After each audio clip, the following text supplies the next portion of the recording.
At Center for Spiritual Living Beaumont, we believe in spiritual living. Above all else, it is a philosophy that teaches us how to think and not what to think. We invite everyone to practice this philosophy by living in principle. We believe that God is all there is, and each person's relationship to God is a personal one. Every person, place, and thing, and all the space in between is not only an expression of God, but God itself. All love, peace, and beauty that is God exists within each person right now. Together we are all connected as one. Our faith allows us to apply this philosophy to our lives in every moment of every day. As we live in love, we see love revealed and flowing through the world around us. We act as citizens of this spiritual community at all times. This is how we think. We believe in God, we believe in ourselves, and we believe in you because we believe in spiritual living. We are the Center for Spiritual Living Beaumont.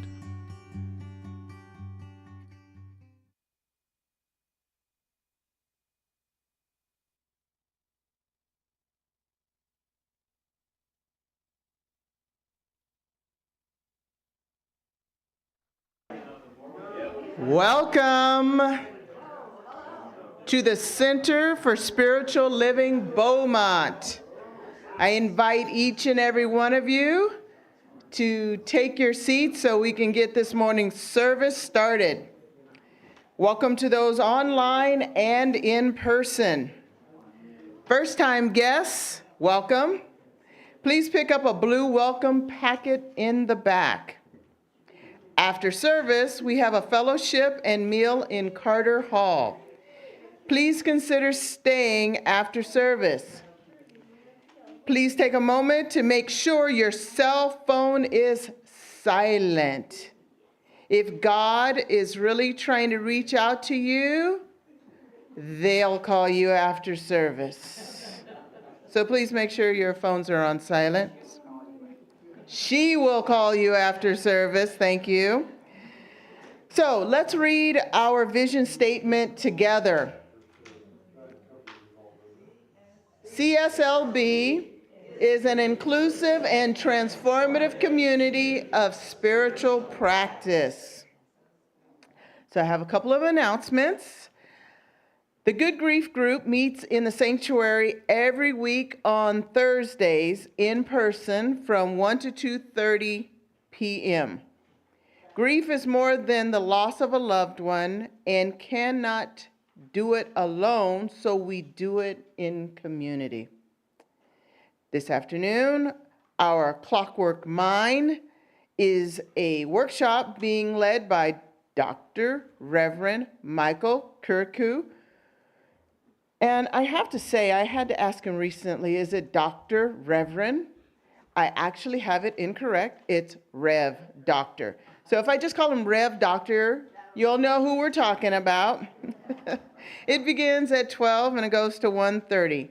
This is on a love offering basis. Coming up, metaphysical music. There's no music.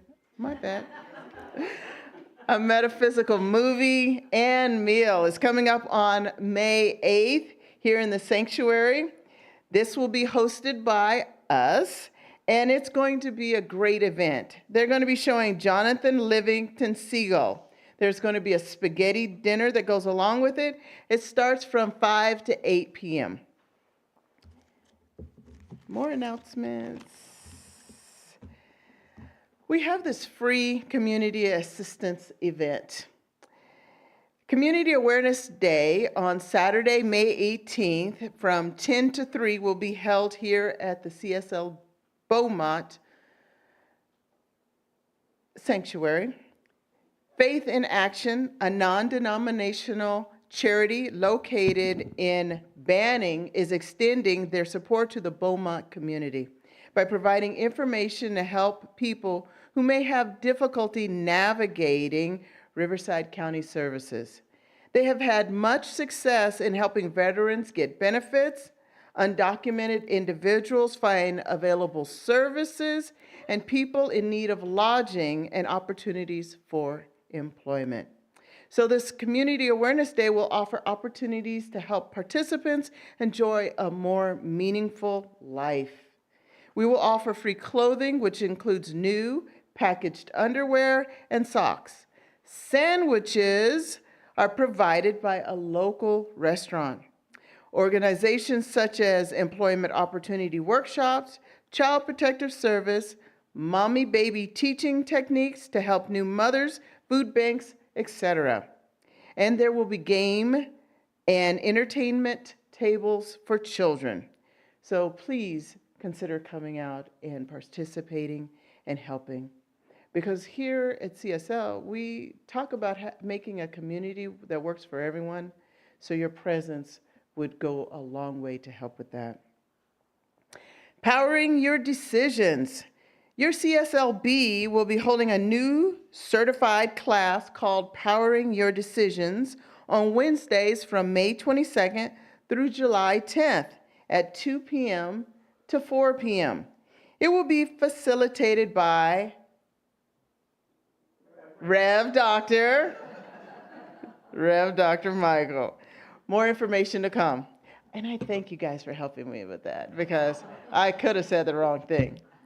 All righty, Volunteer of the Month. It's time to announce our Volunteer of the Month. Amy Lorenz is the mother of Huggable Matthew and her teenage daughter, Miracle. She is an active member. We have all seen her in the kitchen on Sundays, helping out with lunch, most especially with the cleanup. She comes to the center and returns our trash cans during the week. It is the small things that matter, and Amy is always there to make sure they're done. Amy is a cosmetologist, and she loves to dance. Thank you, Amy, for your commitment and the time you give to our CSLB community. We value and love you and want to thank you for all you do. Let's give her a round of applause.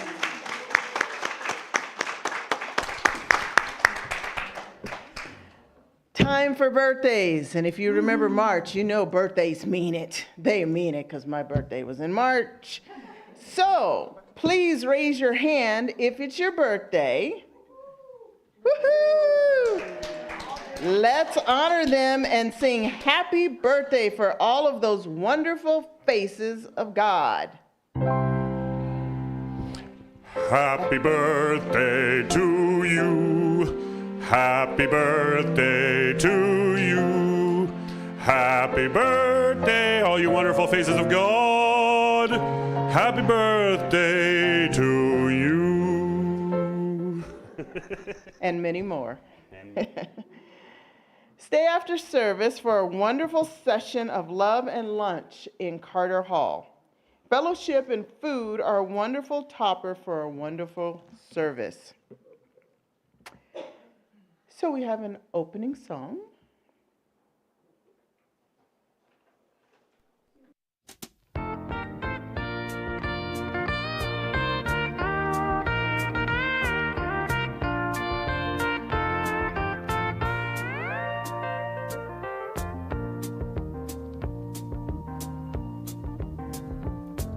Such a feeling's coming over me.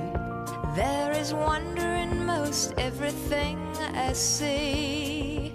Not a cloud in the sky, got the sun in my eyes, and I won't be surprised if it's a dream. Everything I want the world to be is now coming true, especially for me. And the reason is clear, it's because you are here. You're the nearest thing to heaven that I've seen.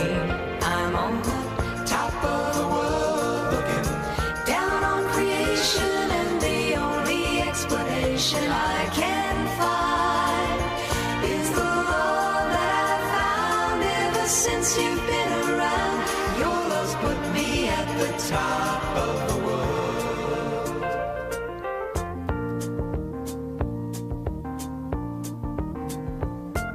Something in the wind has learned my name, and it's telling me that things are not the same. In the leaves on the trees and the touch of the breeze, there's a pleasing sense of happiness for me. There is only one wish on my mind. When this day is through, I hope that I will find that tomorrow will be just the same for you and me. All I need will be mine if you are here. I'm on the top of the world, looking down on creation, and the only explanation I can find is the love that I've found ever since you've been around. Your love's put me at the top of the world. I'm on the top of the world, looking down on creation, and the only explanation I can find is the love that I've found ever since you've been around. Your love's put me at the top of the world.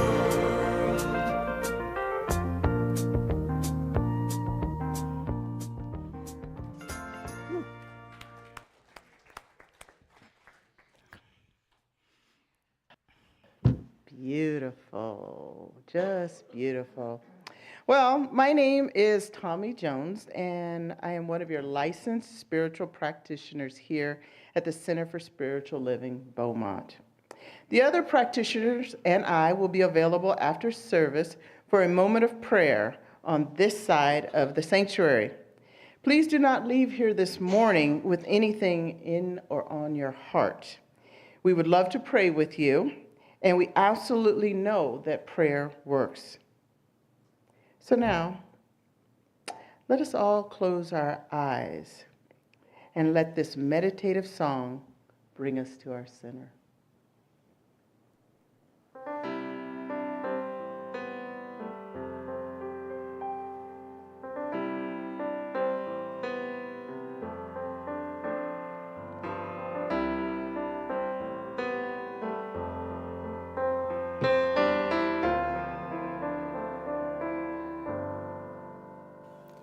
In the silence there is peace. In the silence there is unspoken joy. In the silence there's release from a world full of chaos and noise. I awake to these precious moments when I hear all that could never be said, and right here in these holy silence I find God, I find myself.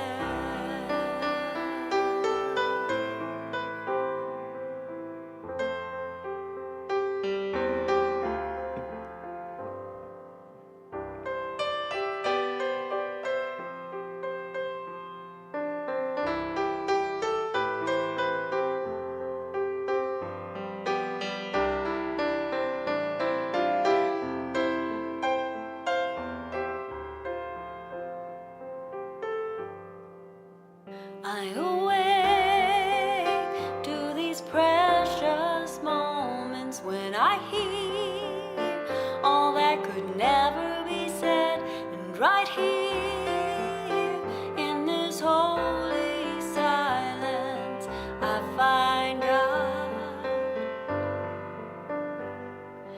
I find God. In the silence there is peace. In the silence there is unspoken joy. In the silence there's release from a world full of chaos and noise. I awake to these precious moments when I hear all that could never be said, and right here in this holy silence I find God, I find myself.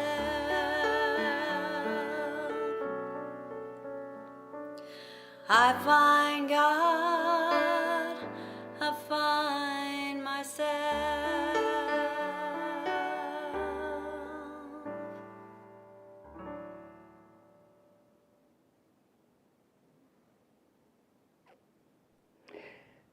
So I invite each and every one of you to remain here in the holy silence of God, on top of the world, knowing that God is all there is, and that in this peace with God, we express God as us and through us. I know for me and each and every person in this room that we are the embodiment of God, and that we live in a wonder-filled world that we are creating, that we are co-creating with God and each and every sentient being that surrounds us. I know beyond a shadow of a doubt that this is a glorious day, a day that was made by Spirit. And so I am rejoicing in it because I am here, and there is no greater existence than to be here in this moment in all the glory that is me. Because I was born to be, and that's enough. And each and every one of us that was born to be, we're enough. We are God's favorite. And we are God's favorite because we are born in the image and likeness. And so everything in our world, it is unfolding for our highest and best good. And anything that is not, declare in this moment, we'll release it. It's not serving us, we don't need it, so we let it go. But all those things that are intended to make us perfect, whole, and complete, we allow to be a part of our being. And we know that everything that happens in our world, there is a reason and there is a season. And we know that if we view it as a trouble, troubles didn't come to stay, they came to pass. So in this moment, knowing the truth of our being, we can rejoice and be filled with gladness and happiness because we know that where we are is where we're supposed to be. And so we can be thrilled with being on top of the world, looking down on creation, and from this bird's eye view, know all is well and getting better and better and better.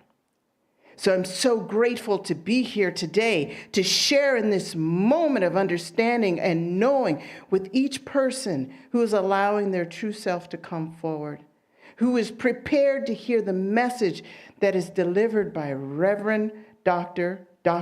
Reverend Michael today. It is good, and it's so good. And so I am confident as I release these words into law. In fact, I'm filled with enthusiasm releasing this word into law because I know what is happening. And so I invite each and every one of you to join me in anchoring this day in the gloriousness of it as I release this into the law by saying, and so it is. Amen, amen, ashe, ashe. And now, Dr. Reverend Michael Curcuru. Thank you, Tommi. So it's good to be back after a week's vacation. It's good to have Neil back after 3 months sabbatical. Really glad to have Neil back here with us. And I was here watching Tommi and feeling into Tommi and being present with Tommi's prayer. And I felt such a sense of centering and centeredness. And I like to think at times of Centers for Spiritual Living as a place where we come to center. We don't come to off-center to the left, or to off-center to the right, or off-center to the back, or off-center by being too far forward, but we come to center in this place where we are. And this past week, we were on a ship with 4,400 passengers, pretty big boat, and it was a different cruise line than we normally take, so we weren't as familiar with the floor plan or the layout. And so we found it was necessary for us to center at times when we found ourselves too far forward and you couldn't go to all of the decks, you couldn't reach all the decks. When you went too far forward or too far aft, you could only reach all of the decks from the center elevator shaft, and then you could go forward, aft, or forward. And so there was a centering that we came to in that center elevator bank that allowed us to access all of the rooms and all of the events and all of the people and all of the happenings on that boat. And in the same sense, and we talked about it in a few talks ago with Emerson, when we come to center in that knowing that heaven is not a time or a place or a space, but heaven is the home of heart light within. And Emerson represented that by the vertical of heaven and earth connected and the horizontal of our power on the physical plane. And so at this point in my eternal spiritual journey, which is a journey of centering, of coming to center, of being centered, of operating from that center like the center of the ripple in a pond that just goes out and out and out and encompasses everything in that small ripple that becomes a larger ripple, that becomes a ripple that encompasses not only that pond, but all ponds and all oceans and all worlds and all people. So I'm coming to realize in my spiritual broadening, my spiritual awakening, my spiritual expansion from that point of spiritual centeredness, that there are three toxes or toxicities in life. There's the me tox, it's all about me. There's the Botox, it's all about looking younger. And then there's the detox of detaching from the life that we have in order to make welcome the life we were meant to live. Joseph Campbell shares it this way. He says, we must be willing to let go of the life we planned so as to have the life that is waiting for us. This week, there was a lot of letting go on this cruise. There was a lot of letting go from the moment we got on the boat, because we had a 3-hour delay. The boat came in late, so the passengers hadn't gotten off the boat. Therefore, the parking lot was the garage was full. This was not part of what we had planned. We had to park off-site 10 minutes away. Our GPS drove us around in circles. We circled around for 10 minutes, ended right back at the boat in the full parking garage and asked the gentleman for directions, sometimes to center. You ask someone else for centering directions, right, for that centering consciousness, for that centering calmness. And he said, you used your GPS? We said, yes, we did. He said, don't use your GPS. Listen to my directions. Turn off your GPS. So we turned it off. He gave us written directions, and we found our way to the remote parking garage. And then we had to take a shuttle to the boat. And then we had to wait in line for about 3 hours. And so I was sitting there, my boiling point was moving from low simmer to medium simmer, and it got up to about 3.5 on a scale of 10, my boiling point. And I said, I'm going to talk to customer service when we get on this boat. I'm going to let them know that they're not doing this the way I would do it. And so 3 hours later, we're just crossing, and we've been standing, no water, and along with 1,000 passengers. And we crossed the threshold, and I turned to Ross and say, where's customer service? I'm going to customer service. And Ross said to me, blah, blah, blah, blah, blah, blah, blah. This is not what I wanted. Support in my mama drama trauma. I wanted support that I was right. And so we got in the boat, and I didn't go to customer service, and I woke up the next morning, and what I centered in that next morning was gratitude. How could you not be grateful being on a week's vacation on a beautiful boat with beautiful food and beautiful people? And in that 3-hour delay, it was not a denial of the cruise, it was a momentary delay in our departure, I met this wonderful woman named Lydia. And we sat down on a rock wall, the only place to sit, and we both, after Tara said, we're sitting. And I was talking to her. And I asked her about her life, and she said, I was a farm worker. My husband was a farm worker. My mother was a farm worker. My mother only went through the 4th grade. I went through the 8th grade. My kids went through high school, and my grandkids are all enrolled in college. And she said, how can I not be grateful? She was so, and it was her 45th or 50th wedding anniversary with her husband and their friends who were also celebrating her birthday. And she was so much in gratitude. She didn't even know we were waiting 3 hours in line. She didn't even think about there wasn't water. She wasn't thinking about somebody should be doing this better. She was so much in gratitude. And so I'm in gratitude. I'm centered in gratitude right now for having had that 3-hour delay that brought me into the presence of Lydia, who'd made me aware that, and we say it so often here at Centers for Spiritual Living, gratitude sets our attitude, and our attitude sets our altitude. And when we take that altitude all the way to the top, we get to see the world from a whole new perspective, from a whole new point of view, from a whole new point of possibility and potentiality. And so having returned yesterday from Mexico and a week aboard the celebrity cruise ship Panorama, and how perfect is that? How perfect is that, being centered in a boat named Panorama? Because Panorama means broadening, emboldening, embracing a greater perspective of awareness. Not the blah, blah, blah, blah, blah. We've been delayed 3 hours and I'm going to tell somebody off. Into that gratitude of, oh my God, life is wonderful. Life is evolving and expanding, and we're meeting new people and new experiences. And so I came to a greater perspective of awareness because of a 3-hour delay. Not a denial, a delay. I came to embolden, embrace the greater perspective of awareness and awakeness and aliveness. Awareness in terms of our human possibility. Aliveness in terms of our human potentiality. And an aliveness in knowing our human purpose, passion, and presence as one with the purpose, passion, and presence of heaven's divine. You know, as we come to realize it's a wonder-filled life, as we come to realize within our humanity is heaven's divinity, we come to realize that it truly is a wonder-filled life, and that's our talk title today.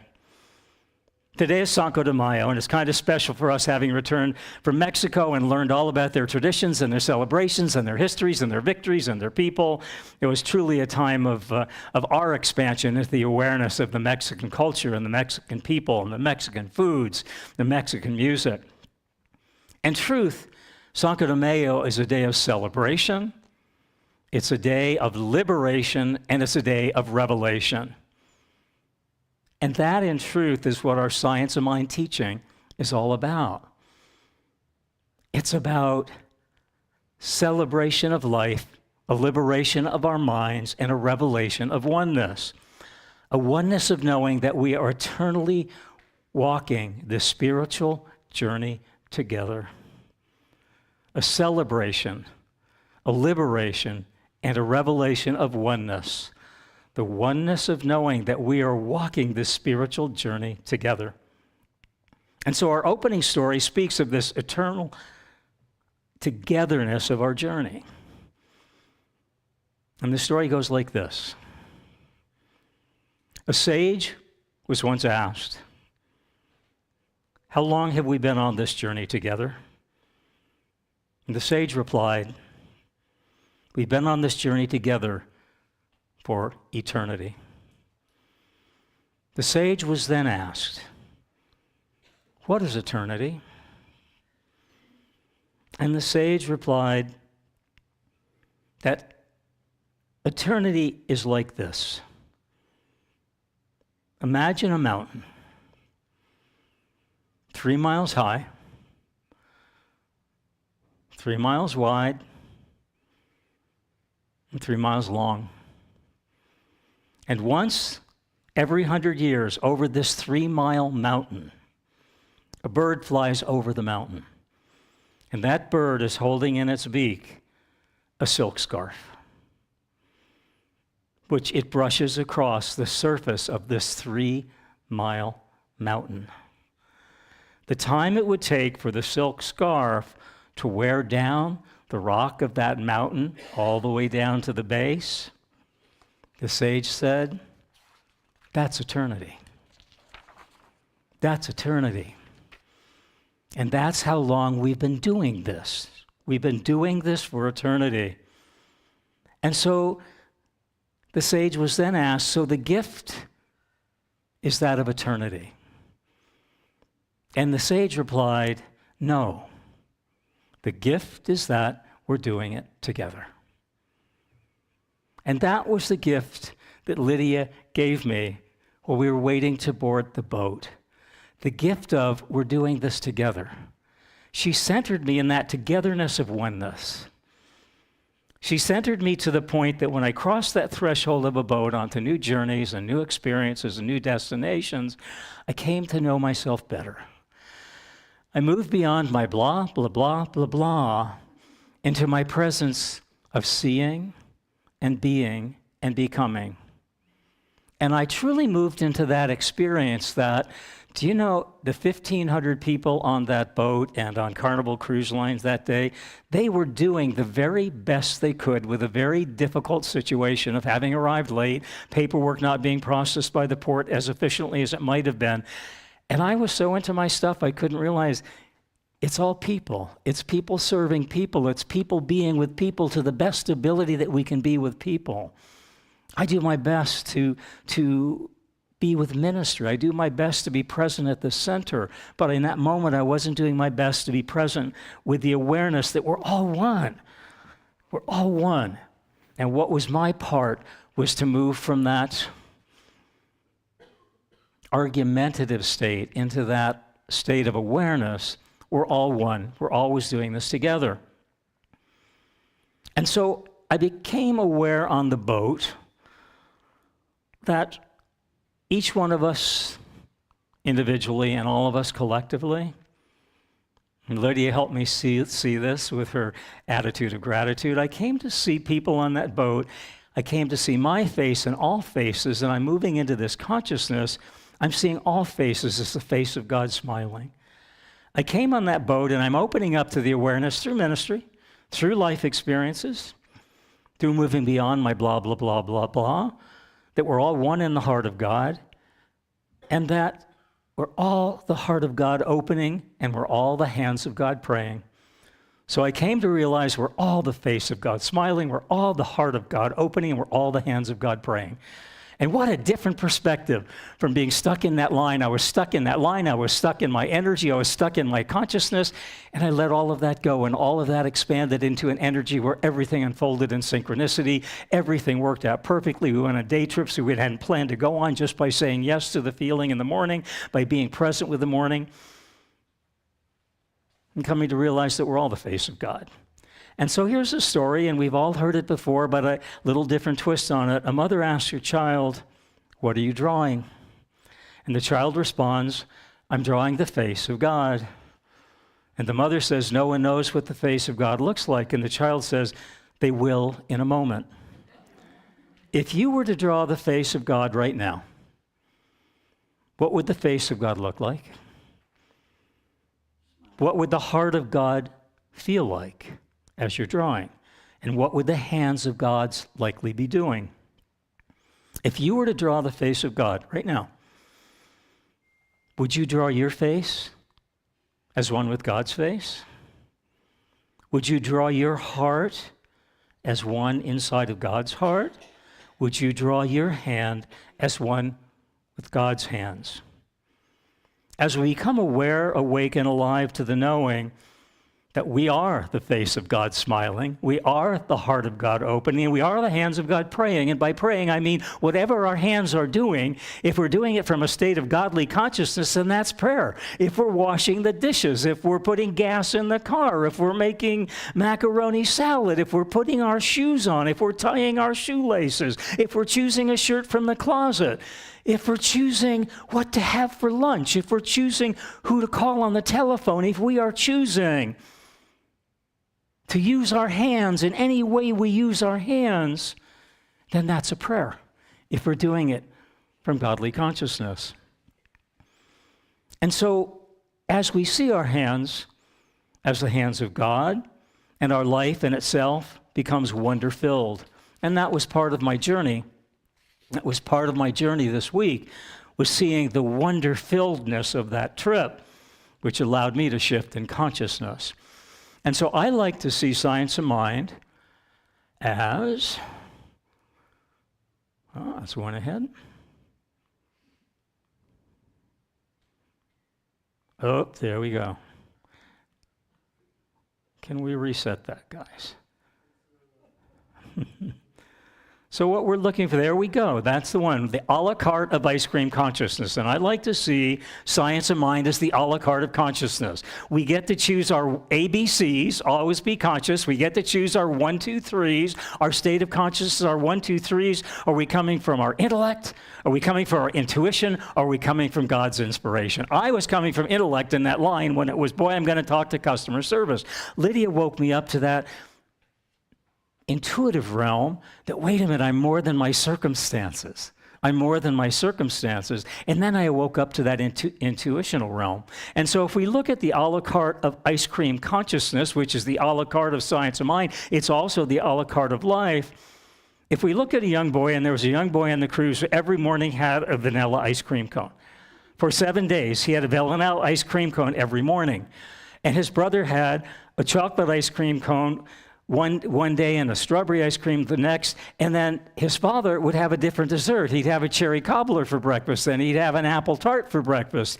And so the young boy who always had ice cream, vanilla ice cream, he was coming from that intellect. When I was stuck in, boy, am I going to talk to customer service, that was my intellect. And this young boy, every morning, I'm having vanilla ice cream. There is only vanilla ice cream. There is nothing but vanilla ice cream. I don't see anything except vanilla ice cream, and I'm having vanilla ice cream.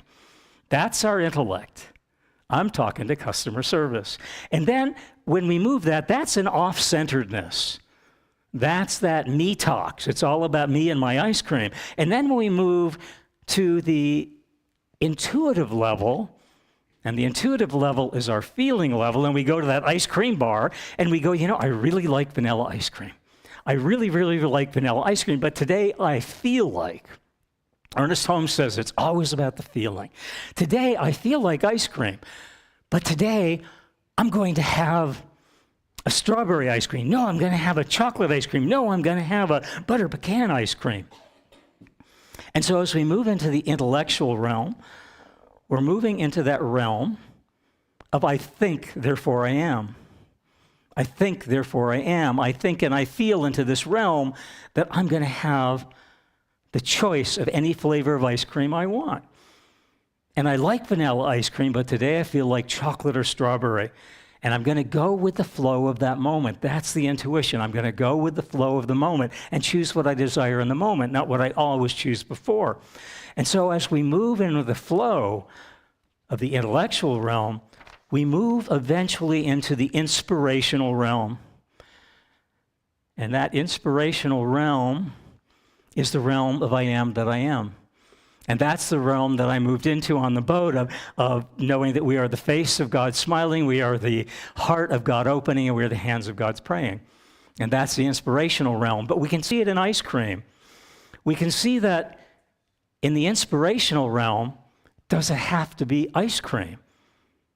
Does it have to be dessert? Does it have to be what I'm given? Does it have to be from the known? Or can it be from the unknown? And that's the inspirational realm. Can it be from that unknown of seeing beyond anything we've seen? Can it be beyond the unknown of dessert as we've known it? Can it be a dessert that I choose to create that's never been created before? It's our choice. It's our choice to choose vanilla ice cream only from our intellect, or it's our choice to choose from ice cream only, but different flavors of ice cream, and that's our intuition that we're guided by, I feel like strawberry today, until we know that centeredness of the inspirational realm where we see beyond what's before us, and we come to see beyond flavors of ice cream. We come to see beyond ice cream itself. We come to see beyond consciousness itself, in which we can create anything we choose to create. As we move into that awareness that we're the face of God smiling, the heart of God opening, and the hands of God praying. You know, the inspirational realm deals with how big is our faith in something bigger than ourselves. The inspirational realm deals with how big is our faith in knowing It's a friendly universe. How big is our faith in knowing we're one with that universe? My faith was very small. It was a thimbleful of faith when I was going to talk to the customer service agent. It was very small. And then it moved into a bucket full of faith when I became so enamored and so engaged and so involved with Lydia that she not only talked about gratitude, but she took me to that place of gratitude, to that feeling of gratitude, to that oneness of gratitude in which all of the conditions that I was present in totally fell away. And then as I got on that boat, that inspirational realm of being with people, it wasn't the journey we were on, but it was the journey of eternity, of that oneness of traveling together with fellow travelers. And we met people from all over the world, and we had all kinds of conversation. And they asked, people asked, sometimes they said, well, we assume you're traveling together and you're wearing wedding rings, so you're gay, and tell us about that, and what's that like? And I'm from Alabama, and we're not accepting of it, but, I'm good with it as a person, even if my state's not good with it. And we really came to realize that when people asked us about our lives, which they heard about on the news, and heard about in legal terms of what was going on in votes and legislation, they really came in to realize that we were the face of God smiling, and we were the heart of God opening, we were the hands of God praying. And we did that just by being ourselves. And somebody said, gee, does that offend you if I ask you? And we said, no, we'd love to talk about it. And the day before the cruise ended, I was in the hot pool, and a gentleman came up to me, and he started talking, and we talked ministry, and he was kind of spiritual, never heard of CSL, and he said, well, and he actually assumed Ross and I were friends traveling, and assumed we were married because Ross was talking about his grandkids, and he said, I have a granddaughter, and I'm really having an issue here because she's coming out as transgender, and part of her grandparents, one side are fundamental, and they won't accept her, and I'm accepting of her the way she is, and she's having a really, really, really hard time. And so he said, part of what I don't understand is, are you he, him, or she, her, or they, them, all of these terms that are coming up. And he said, I don't understand that. And I tried to explain it to him the best way I could, in that oneness of knowing that we're all one. And I said, we happen to have a grandson who was our granddaughter who went through this same issue. And I said, I think what we're about in this life plan and what we're about in this teaching is making everybody welcome where they are. Not welcome where we want them to be, but welcome where they are. And so I said, as far as the they and them and he and her and she and her and he and him, I said, here's what it's like. If somebody chooses to use the term, I want to be called he, him, or I want to be called she, her, or the transgender community wants to be called they, them. It's not about understanding that or understanding why they want to be called that. It's understanding that they have the right to be called what they want to be called. I mean, if I came up to Dorothy and I said, hi, Susan, and she said, my name's Dorothy, and I like my name as Dorothy, and I went, no, I'm going to call you Susan because I want to call you Susan because you look like a Susan to me. But if Dorothy is comfortable with Dorothy and she wants to be called Dorothy, we should call Dorothy, Dorothy. We should call Ross, Ross, right? We should call Betty Ann, Betty Ann. And I was explaining it to him, and now there are tears coming to my eyes because he got it. I had moved him through ice cream consciousness, and I didn't have to take him to the ice cream bar to talk to him about ice cream consciousness. I had to allow my heart to melt. And I had to allow my heart to melt into being who I was, and to being a minister, and to being spiritual consciousness, and to bring forth that awareness of connecting with someone where they were, and taking them to their intellectual realm, and taking them into an intuitional realm of feeling. And he began to feel, he said, oh yeah, my name's Jim, and I like Jim, and I don't want to be called John. And he got it. And he said, oh my God, I'm going to be able to go home and talk to my daughter who's transgender and say, I understand inspirationally why you want he, him, or she, her. And if you want to be called they, them, I'm going to call you they, them because I want to be called John, and I want to be called Jack, and I want to be called Dorothy, and I want to be called Betty Ann. Right? It's what we choose to be called. It's what we choose to show up. And in that one conversation, the day before I left, I thought, you're doing pretty good at ministry. I mean, sitting here in a hot pool, able to take someone from the intuitive, from the intellectual to the intuitive to the inspirational in about 30 minutes. And Ross had gotten out because he was like red as a lobster. And the gentleman came up to Ross at the end of that, and he said, Michael and I just had the most wonderful conversation. And he said, you know, I'm beginning to believe, as Michael said, we're exactly where we're supposed to be. I was supposed to be in that hot pool. I was supposed to meet Michael today. And he wrote down CSL.org. I gave him CSL Beaumont. He said, I won't remember that, but I'll write down CSL.org and look at it, and I'll watch some talks online. And sometimes just by being where we are. And so I got to be where I was in that line because of Lydia, and she took me from my intellect of, I am not letting go of this 3-hour delay. I'm going to make as many people wrong as I can make wrong. Nobody was agreeing with me. They were having a really great time in line. They were excited about getting on a cruise. 3 hours was 3 minutes to them. Nobody would buy into it. So let's not buy into the mama drama trauma, right?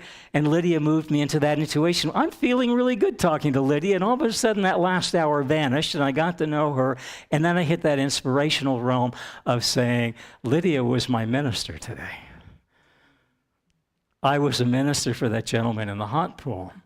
And how do we each get to be ministers of our own presence and our own being and our own life?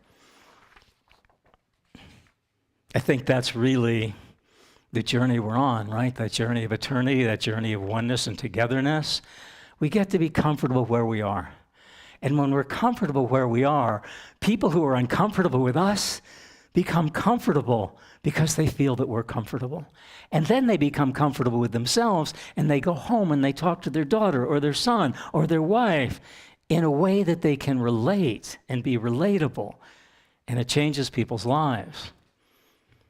And so I'm coming to feel into and be into and see into that what we really are about in this teaching and what ministry is really about for me is coming to know ourselves the way the mystics know us. Now, there were 5 chapters, I think. Neil would know better. A lot of chapters in the original Science of Mind text, 1926, on mysticism. It was all part of Ernest Holmes, all part of his awareness. Emma Curtis Hopkins, a great mystic who changed Ernest Holmes from spiritual mind treatment, from mental mind treatment to spiritual mind treatment. No, we don't think it ourselves. We go beyond our thoughts into that oneness and that atmosphere of oneness where it becomes spiritual mind treatment, and spirit is treating us to the gift of new awareness of a higher level of being. And so I feel that as we come to see ourselves the way the mystics see us, and the way the mystics see us is by knowing that we are the face of God smiling, we are the heart of God opening, and we're the hands of God praying. And that's all the mystics know, and that's all the mystics see, and that's all the mystics ever get to be. And that's how they see us. And so our wordsmith today is mystic. And let's come to a different way of seeing and being. We came to a different way of seeing ice cream consciousness. We came to a different way of seeing and relating to a gentleman in a hot pool around transgender issues.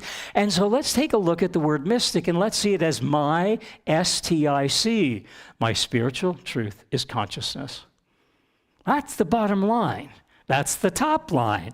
That's the centeredness and the off-center to the left and the off-center to the right and the off-center to the back and the off-center to the front. That is the absolute centeredness of knowing that we're one in consciousness. Call it ice cream consciousness. Call it hot pool consciousness. Call it waiting in line consciousness. How are you showing up when you're waiting in line? How are you showing up when you're ordering ice cream? How are you showing up when you're in a hot pool? How are you showing up in a hot and heated situation? Are you getting hot and heated? Do you stay calm and cool and collected and conscious? It's all our choice. So, in coming to know ourselves the way the mystics know us, in coming to know ourselves the way the Dalai Lama knows us, and the Dalai Lama is a mystic, that despite the difference in our outer appearances, right? Our outer garb, the colors we wear, the clothes we wear, the fabrics we wear, the cars we drive, the houses we live in, the zip codes we live in, all of those are outer appearances, but they have nothing to do with the mystic consciousness, and that consciousness of oneness That is all about what's evolving within.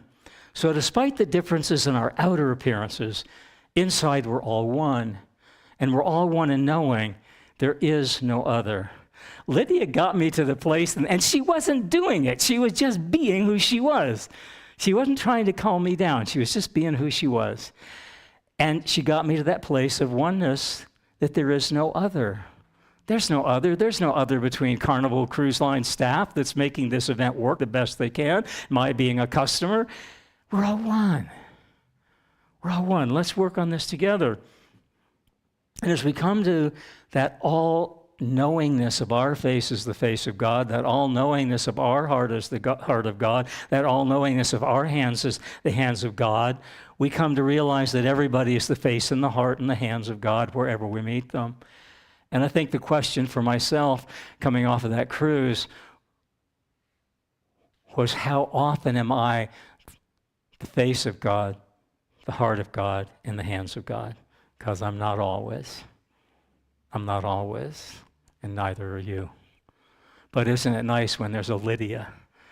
Isn't it nice when there's an ice cream bar and a young boy who always chooses vanilla that helps me realize more of who I am, the fullness of who I am, the fullness of possibility and potentiality, and the power of choice? Isn't that nice? Isn't it nice when we meet a gentleman in the hot pool who helps me realize more of myself than I'd known before, and I help him realize the more of himself, and that's oneness, the coming to know ourselves. And so, pictures sometimes are worth 1,000 words. And so I was up at 2 in the morning on the cruise, and I promised Ross I would not turn on my laptop, and this idea came to me at 2 in the morning, and I turned on my laptop. I also did some day trading, which I was not allowed to do. All went very, very well. And so this is what I came up at 2 in the morning and had to get out of bed and turn on the computer and drop these images. And so it was about the hands of God. Our hands is one with the hands of God. And Escher drew this first drawing, and if you can see it, it's one hand with a pen or pencil drawing a hand with a pen or pencil drawing a hand. Which is the hand drawing the drawing, and which is the drawing? Can you see the difference in a sense? Which is the hand that's really drawing the hand? They're identical. You can't tell which hand is drawing and which hand is being drawn. It's all one hand. And that's the concept of our hands is always praying whatever we're doing, if we're drawing, if we're washing dishes, if we're driving, whatever our hands are doing, if we're doing it from a state of consciousness of oneness, then our hand is one with the hand of God, and there's no separation. And that's what Escher tried to get through in this. And then, so this was modern times Escher, and so let's go back a little bit further. Let's go back to Michelangelo, and Michelangelo means Michael of the angels because he tapped into the angels. Everyone who talked about Michelangelo said this guy was connected. He was connected. He's the one who said, I take a block of marble and I don't carve the face of an angel in the marble. I see the face of the angel already in the marble, and then I chip away those pieces that aren't like the angel. I chip away those pieces that aren't like the angel. That was Michelangelo, and look what he drew in the Sistine Chapel. 2 hands reaching toward each other. Michelangelo of the angel's consciousness. Which hand is the hand of God and which is the human God? I can't tell. They're identical hands reaching toward that oneness and that togetherness, and that's the Sistine Chapel, and that's Michelangelo. And then we can go back in time. This is eternity. Remember that bird with that scarf carving that mountain? How long is eternity? It's how long it takes that bird with the silk scarf to carve down that 3-mile mountain of rock all the way down to the base. That's eternity. This is eternity. This is Escher in our time. This is Michelangelo in his time. This is Rodin in his time, and this is called the hand of God. This statue is called the hand of God, and it was created by Rodin, who says it was created through him. And his hands became the hand of God while he was making this creation. His hand is one with the hand of God, and it's a little difficult to see in the small image, but it's what he calls God's hand holding this image of mankind in its very beginning, the hand of God holding up this creation of man in its very formative state. God's hand as one with our hand. God's hand always reaching toward our hand. God's hand always drawing our life as one with his vision, as one with her vision, as one with its vision. Oneness. There is no other. There's no heaven and hell. There's no good or bad. There's no in between. There's no left and right. There's only the centeredness of consciousness, the centeredness of mystic consciousness, that centered of that majestic consciousness of knowing. My spiritual truth is consciousness. I'm the face of God smiling, and when I smile, and we've heard this before, and when I smiled on that boat, my smile went on for miles and miles and miles, because that gentleman's going to go back and talk to his transgender granddaughter. I'm going to talk to that fundamental grandparent who won't talk to the transgender, and we're having that in our family. And I smiled, and people smiled back. I smiled from my authentic self, and people smiled back from their authentic self, and we connected. And we saw some wonderful things on the boat, but nothing was as wonderful as the people we got to be present with. You know, none of this teaching is as wonderful as our coming together on a Sunday. Teaching's good, classes are good, workshops are good. Nothing touches just being present with each other, yeah? Just being present in that oneness. So we're talking today about oneness. The oneness of eternity, the oneness of a smile, the oneness of our heart, and the oneness of our hands. And so today's Science of Mind principle is oneness. And here's what I wrote about oneness 2 a.m. on the boat. Well, Ross was sleeping, and I knew I was in trouble when I got up because I'd promised not to turn on the computer. But here's what I wrote. Our oneness of life, breath, and consciousness connects us all to the divine within us all. Lydia connected to that divinity within myself. She changed my intellectual thinking of right and wrong into that intuitive awareness of we're all one, into that inspirational knowing we're all working on this together. We're all doing the best we can right here and now. We're doing the best we can. If we knew better, we do better. And so oneness is the awareness that each of us individually and all of us collectively are all of heaven's divinity within the all of our humanity. For we are the face of God smiling, we are the heart of God opening, and we are the hands of God prying in the way we use our hands. Marianne Williamson says it this way. She said, our deepest fear is not that we are inadequate. Our deepest fear is that we are powerful beyond measure. I was at a center once where a very powerful minister showed up and he was candidating and he was not chosen. And I was an adjunct on the board. I didn't have voting power, but I was an adjunct on the board. And at the end of the board meeting, I turned to the head practitioner. I said, what just happened in that meeting? What just happened in that meeting? And the head practitioner turned to me and said, Michael, you just saw how frightened people are of power and of powerful people. And she said, what you experienced in that board meeting, we turned down a very powerful person because the board members were afraid of the power they saw in that person. But in truth, they weren't afraid of the power they saw in that person. They were afraid of their own power. And we're in the presence of powerful people. They remind us of how powerful we are. And Marianne Williamson is reminding us of how fearful we are of the power that we are. That's what's going on this planet right now. What's going on this planet? What's going on is we're afraid of how powerful we are. So Marianne Williamson says, our deepest fear is not that we're inadequate to solve all the problems of the world. Our deepest fear is that we're powerful beyond measure. It is our light, not our darkness, that most frightens us. We ask ourselves, who am I to be brilliant, gorgeous, talented, and fabulous? Actually, who are you not to be? You're a child of God. Your playing small does not serve the world. There is nothing enlightened about shrinking so that other people won't feel insecure around you. We're all meant, yeah. We're all meant to shine as children do. That kid with the vanilla ice cream and his younger brother with the chocolate ice cream and the strawberry ice cream and his father with an apple tart in the morning. You know, we're all meant to shine as children do. We were born to manifest the glory of God that is within us. It's not just in some of us. It's in everyone. And as we let our own light shine, we unconsciously give other people permission to do the same. As we are liberated from our own fear, our presence automatically liberates others. Welcome to life. Welcome to CSL Beaumont. And welcome to Science of Mind. You are the face of God smiling. You are the heart of God opening, and you are the hands of God praying.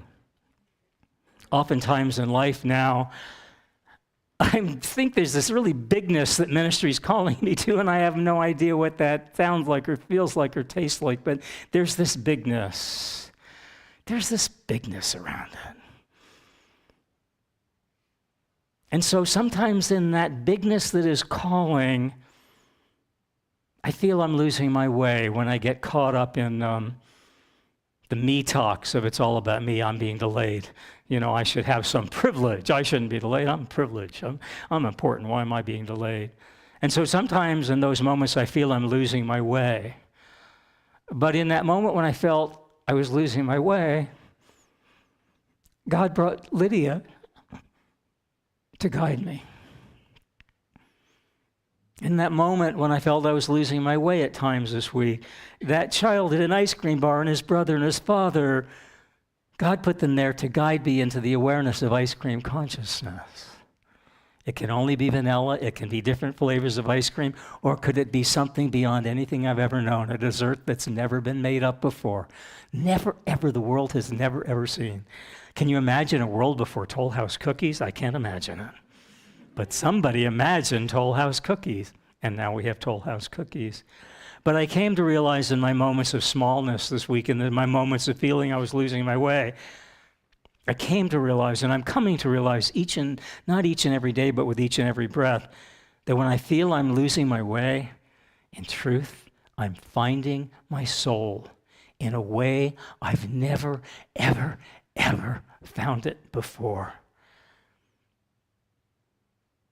Albert Camus says it this way: I would rather live my life as if there is a God and die to find out that there isn't, than live my life as if there isn't a God and die to find out there is. Ice cream consciousness, right? Ice cream consciousness. So we began this talk. There are 3 talks in life. There's the me talks. It's all about me. How dare they delay my cruise by 3 hours? They did it to get me, right? The they, the those, and the they. They planned all of this just to ruin my cruise. Nobody can ruin my cruise but me. No one can ruin your day but you. No one can create a world that works for everyone but us working together. So the 3 talks in life. The me talks, it's all about me. There's the Botox, it's all about looking young. And boy, were they selling Botox on the boat. All about looking young. And then there's the detox. The detox, about detaching from the life you have planned in order to live the life that is waiting for you. Which state of tox are you in? Which state of tox are you in? And so, today's affirmation, I am the face of God smiling. I experienced that on a boat with 4,400 people that I never met.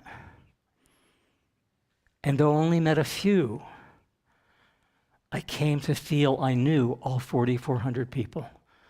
Whether they stopped to say hi, whether they walked on by, whether they spoke my language. In some way, I came to know all 4,400 people because I came to know myself better. So I was the face of God smiling this week. I was the heart of God opening in the hot pool. And I was the hands of God praying. In almost everything I did this week, I did it with a state of consciousness of inspiration. I did it with a state of consciousness of inspiration. So I invite us to say our affirmation together today. I am the face of God smiling. I am the heart of God opening. I am the hands of God praying. And let's do it one more time. Let's do it for Ernest Holmes. Ernest is on the back wall. Let's do it for Ernest. I am the face of God smiling.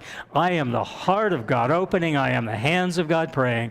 And let's do this for all nations of the world today, for all religions of the world, whatever, all religions as one, that oneness of inspiration. Let's say it for all religions. Let's say it for all nations. And let's say it for all people. I am the face of God smiling. I am the heart of God opening, and I am the hands of God praying. If no one today has told you that they love you, I love you.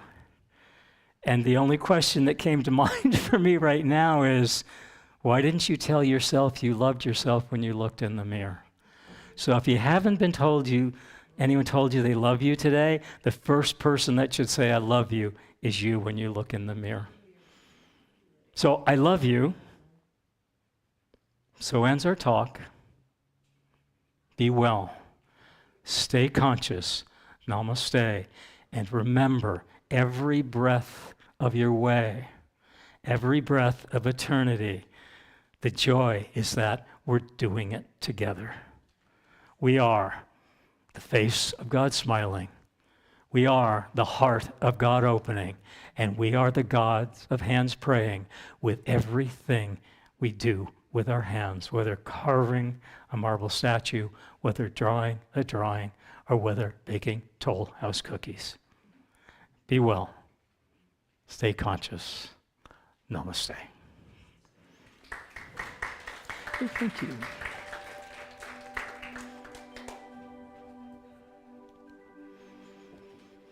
And so we opened with a song about on top of the world. And so let's shift our consciousness, yes? Let's shift our consciousness in prayer. Let's shift our consciousness to knowing that we're not on top of the world, we're not centered in the world, we're not to the left of the world, to the right of the world, we're not behind the world, we're not in front of the world, and Spirit knows we're not holding the world. Spirit's holding it for us. We don't have to hold that world up.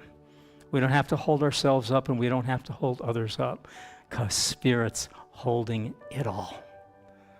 Spirit's holding it in Spirit's heart. That heart of God that's one with our heart. And we're not on top of the world. We're not below the world. We're not even around the world. What we are is one with the world. We're one with that world. We're one with the world of heaven. We're one with the world of earth. And one with the world of ourself as all one. That world of oneness, that world of knowingness, that world of expansion, that world of consciousness, that world of knowing ourselves as the mystics know us. And the way the mystics know us is beyond limitation, beyond boundaries, beyond boundings, bindings, borders. It's that oneness of beauty and bounty and bliss. The way the mystics see us. And as we come to see ourselves in that centeredness, that oneness, that greatness, that lightness of the way mystics see us, we come to see others as mystics. And as we see others as mystics, whether it's in a line waiting for a cruise, whether it's at an ice cream bar or whether it's in a hot pool, as we come to see others in that light of love, that light of mystical consciousness, that mystical consciousness of knowing my truth is consciousness, we come to see our light in the light we share with others, and the light others share with us, they come to see our light. This is a prayer of light sharing light. This is a prayer of light being love. This is a prayer of kindness being kind. And in that kindness and in that light and that lovingness, we truly are all one. All one in greatness and goodness and grandness. And from that greatness and goodness and grandness, we'll chip away everything in this world. We'll chip away every news headline. We'll chip away every data headline streaming over the internet. We'll chip away anything that is unlike the truth, that we are all one. we'll chip away until we get down to that base and that core and that centeredness of knowing the beauty within all of the conditions of this world is the consciousness of love. And so we're all great artists. We're all great mystics. We're all great ministers when we choose to know we are the face of God. We are heart of God. We are one with God. And together I invite us to say, and so it is.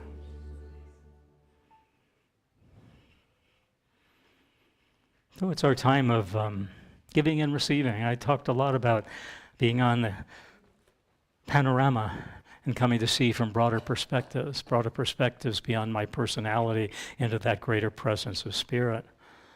And there was a lot of giving and receiving on that boat.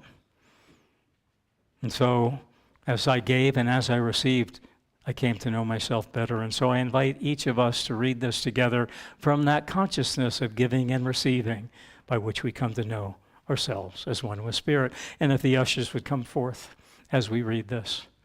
And together, I give and receive freely and generously with an open heart and an open mind. The universe responds to me in kind. I know that my beloved community is richly blessed, and so it is. And if you're in our spiritual online community, we welcome you. We are glad you are joining us. And you can text to give to 951-420-6909. You can also go to cslbeaumont.org, and you can tithe there. We appreciate your time that you spent with us today online. We appreciate your time of people here in this beautiful sanctuary. And we appreciate the openness of your heart, the openness of your mind, and the openness of knowing that we all one in community, that we love this community, we support this community. And as we grow, the community grows. And as the community grows, we grow. And together we say, so it is. Thank you, God, for everything. Thank you, God, for everything.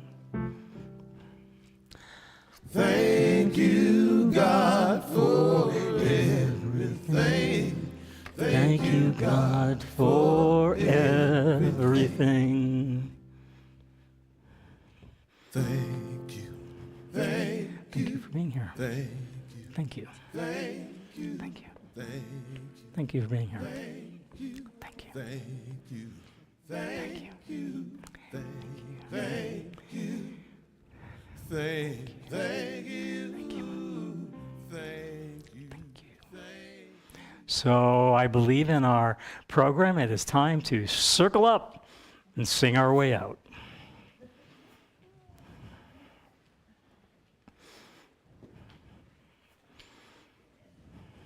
Good to see you.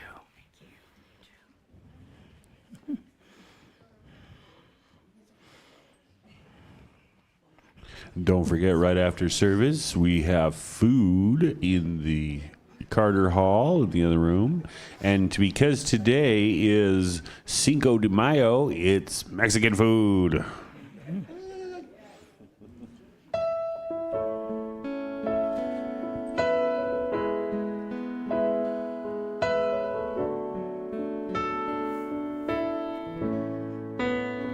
I am So blessed. I am so blessed. I am so grateful for all that I have. I am so blessed. I am so blessed. I am so grateful. I am so blessed. I am so blessed. I am so blessed. I am so grateful for all that I have. I am so blessed. I am so blessed. I am so grateful. I am so blessed. I am so blessed. I am so blessed. I am so grateful for all that I I am so blessed. I am so blessed. I am so grateful. I am so blessed. And so if you don't leave with anything heavy on your heart today, our practitioners will be over here for 1-minute prayer. And also after lunch at noon, we'll be doing a workshop called our Clockwork Mind, in which we'll be exploring ice cream consciousness.